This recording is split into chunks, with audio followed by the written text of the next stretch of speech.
कबीरदास या कबीर 15वीं सदी के भारतीय रहस्यवादी कवि और संत थे। वे हिंदी साहित्य के भक्तिकाल के निर्गुण शाखा के ज्ञानमर्गी उपशाखा के महानतम कवि हैं। इनकी रचनाओं ने हिंदी प्रदेश के भक्ति आंदोलन को गहरे स्तर तक प्रभावित किया। उनकी रचनाएं सिखों के आदि ग्रंथ में सम्मिलित की गई हैं। वे हिंदू धर्म व इस्लाम को मानते हुए धर्म एक सर्वोच्च ईश्वर में विश्वास रखते थे। उन्होंने समाज में फैली कुरीतियों, कर्मकांड, अंधविश्वास की निंदा की और सामाजिक बुराइयों की कड़ी आलोचना भी। उनके जीवन काल के दौरान हिंदू और मुसलमान दोनों ने उन्हें बहुत सहयोग किया। कबीर पंथ नामक संप्रदाय इनकी शिक्षाओं के अनुयायी हैं। हजारी प्रसाद द्विवेदी ने इन्हें मस्तमौला कहा। जीवन परिचय। लहरत्रब जन्मस्थल। कबीर साहब का जन्म कब हुआ, यह ठीक ठीक ज्ञात नहीं है। मोटे तौर पर उनका जन्म 14वीं-15वीं शताब्दी में काशी, वर्तमान समय का वाराणसी में हुआ था। एक मान्यता के अनुसार उनका जन्म सन 1398 संवत 1455 में ज्येष्ठ मास की पूर्णिमा को ब्रह्म मुहूर्त के समय हुआ था। उनकी इस लीला को उनके अनुयायी कबीर साहब प्रकट दिवस के रूप में मनाते हैं। वे जुलाहे का कम करते थे। भाषा। कबीर की भाषा सधुक्कड़ी एवं पंचमिल खिचड़ी है। इनकी भाषा में हिंदी भाषा की सभी बोलियों के शब्द सम्मिलित हैं।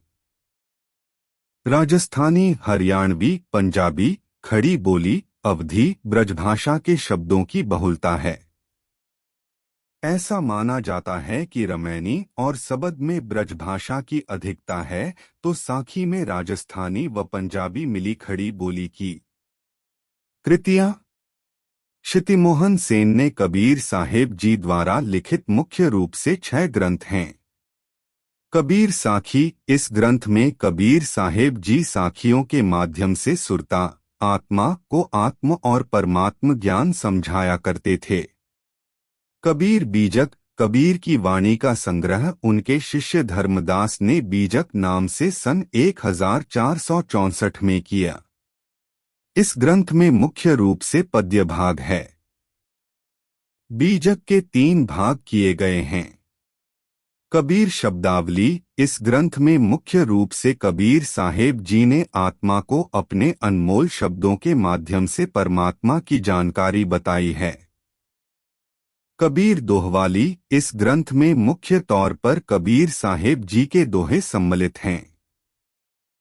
कबीर ग्रंथावली। इस ग्रंथ में कबीर साहेब जी के पद व दोहे सम्मिलित किए गए हैं। कबीर सागर। यह सूक्ष्म वेद है जिसमें परमात्मा की विस्तृत जानकारी है। कबीर पढ़े लिखे नहीं थे, इसलिए उनके दोहों को उनके शिष्यों द्वारा ही लिखाया संग्रहित किया गया था। उनके 2 शिष्यों भागोदास और धर्मदास ने उनकी साहित्यिक विरासत को संजोया। कबीर के छंदों को सिख धर्म के ग्रंथ श्री गुरु ग्रंथ साहिब में भी शामिल किया गया है। श्री गुरु ग्रंथ साहिब में संत कबीर के 226 दोहे शामिल हैं और श्री गुरु ग्रंथ साहिब में शामिल सभी भक्तों और संतों में संत कबीर के ही सबसे अधिक दोहे दर्ज किए गए हैं। क्षितिमोहन सेन ने कबीर के दोहों को काशी सहित देश के अन्य भागों के संतों से एकत्र किया था। रविंद्रनाथ ठाकुर ने इनका अंग्रेजी अनुवाद करके कबीर की वाणी को विश्वपटल पर लाए। हिंदी में बाबू श्याम सुंदर दास, आचार्य रामचंद्र शुक्ल, हजारी प्रसाद द्विवेदी सहित अनेक विद्वानों ने कबीर और उनकी साहित्यिक साधना पर ग्रंथ लिखे हैं। धर्म के प्रति। कबीर साहेब जी के यहाँ साधु संतों का जमावड़ा रहता था। कबीर साहेब जी ने कलयुग में पढ़े लिखे ना होने की लीला की, परंतु वास्तव में वे स्वयं विद्वान हैं। इसका अंदाजा आप उनके दोहों से लगा सकते हैं, जैसे मसी कागज छुयो नहीं, कलम गही नहीं हाथ। उन्होंने स्वयं ग्रंथ ना लिखने की भी लीला तथा अपने मुख कमल से वाणी बोलकर शिष्यों से उन्हें लिखवाया। आपके समस्त विचारों में राम नाम, पूर्ण परमात्मा का वास्तविक नाम की महिमा प्रतिध्वनित होती है। कबीर परमेश्वर एक ही ईश्वर को मानते थे और कर्मकांड के घोर विरोधी थे। मूर्ति पूजा, रोजा, ईद, मस्जिद, मंदिर, उनका विचार था कि इन क्रियाओं से आपका मोक्ष संभव नहीं।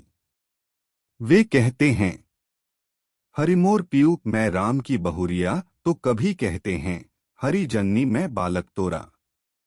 और कभी बड़ा हुआ तो क्या हुआ जैसे पेड़ खजूर, पंछी को छाया नहीं फल लागे अति दूर। उस समय हिंदू और मुस्लिम दोनों धर्म के लोग ही कबीर साहेब जी को अपना दुश्मन मानते थे, क्योंकि वे अपना इकतारा लेकर दोनों धर्मों को परमात्मा की जानकारी दिया करते थे। वे समझाते थे कि हम सब एक ही परमात्मा के बच्चे हैं।